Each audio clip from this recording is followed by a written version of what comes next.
चलिए आज बात करते हैं दुनिया के सबसे महान महाकाव्यों में से एक के उसके अंतिम सबसे मार्मिक अध्याय की।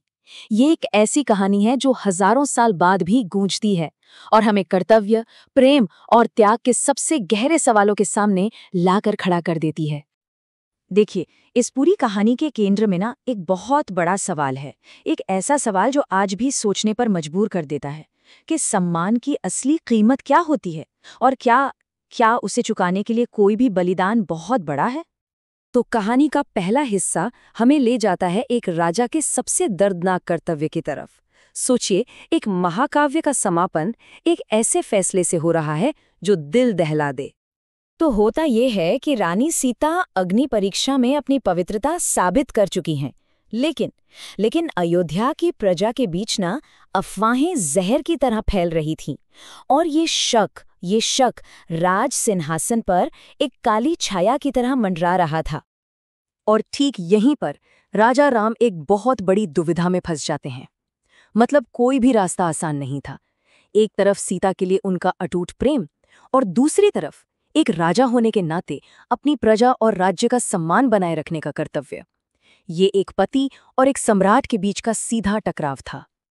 और आखिरकार एक ऐसा फैसला लिया जाता है जो इतिहास में हमेशा के लिए दर्ज हो जाता है।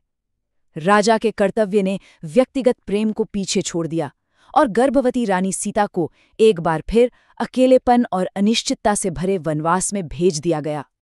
तो लक्ष्मण उन्हें जंगल में छोड़ाते हैं और वहां सीता को ऋषि वाल्मीकि के आश्रम में पनाह मिलती है। ये उनके जीवन का एक बिल्कुल नया एकांत अध्याय था जो एक ज्ञानी संत की देखरेख में शुरू हो रहा था।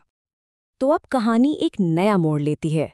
अब हम देखते हैं कि कैसे दो राजकुमार एकांत में पल बढ़ रहे हैं।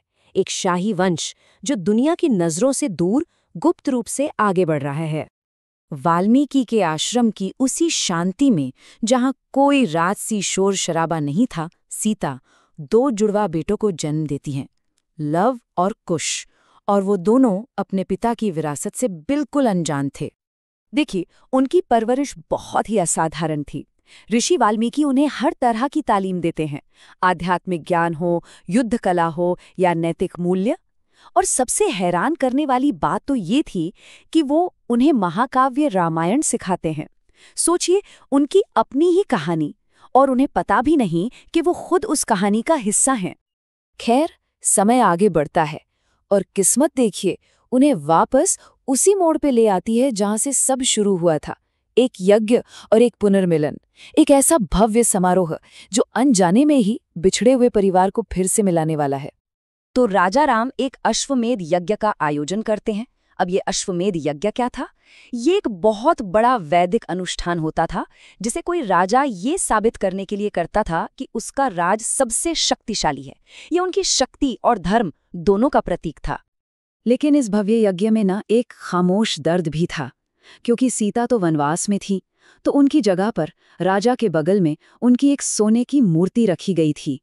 ये उनकी गैर मौजूदगी का एक खामोश लेकिन बहुत ही पॉइंट सिंबल था। और बस यहीं पर कहानी एक बहुत ही ड्रामेटिक मोड़ लेती है। दो अनजान लड़के उस समारोह में आते हैं और राजा की ही कहानी रामायण उसका पाठ करना शुरू कर देते हैं। उनका गायन इतना पावरफुल और दिल को छूने वाला था कि खुद राजा भी भावुक हो गए। और फिर एक बहुत बड़ा रहस्य खुलता है। और जब उस राज से पर्दा उठता है तो पूरा दरबार हैरान रह जाता है।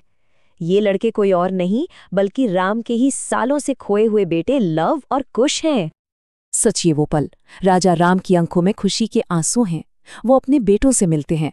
सालों की जुदाई के बाद परिवार आखिर एक हो जाता है और राम आखिरकार एक पिता के तौर पर अपनी भूमिका पूरी करते हैं। लेकिन कहानी यहाँ खत्म नहीं होती। अब कहानी का फोकस सीता के अंतिम और सबसे शक्तिशाली कदम पर जाता है। एक ऐसा दिव्य प्रस्थान जो उनकी बेगुनाही का सबसे बड़ा सबूत बनने वाला था। लोगों के शक का दर्द और न सहते हुए सीता अपनी पवित्रता के आखिरी गवाह को पुकारती हैं। वो कहती हैं, अगर मैं अपने मन, वचन और कर्म से हमेशा सच्ची रही हूं तो हे धरती माँ, मुझे अपनी गोद में ले लो।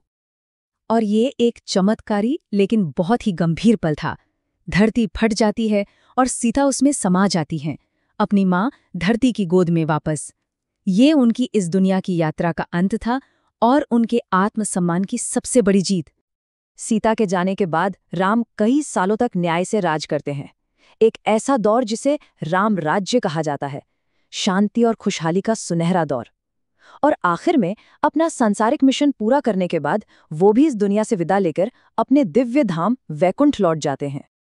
तो आखिर इस प्राचीन कहानी की विरासत क्या है? मतलब हजारों साल बाद भी ये कहानी हमें क्यों अपनी तरफ खींचती है? देखिए, ये महाकाव्य ना कुछ ऐसे टाइमलेस थीम्स को छूता है जो कभी पुराने नहीं होते, जैसे कि निजी प्रेम और सार्वजनिक कर्तव्य के बीच की वो कश्मकश, त्याग का असली मतलब क्या होता है, धर्म यानी सही रास्ते पर चलने का आदर्श, और आखिर में इंसान का अपने दिव्य स्वरूप तक पहुंचने का सफर। तो आखिर में सवाल यही रह जाता है कि कर्तव्य और त्याग की ये सदियों पुरानी कहानी आज की दुनिया में क्या मायने रखती है? और शायद यही सवाल ही है जो इस महाकाव्य को हमेशा जिंदा रखता है।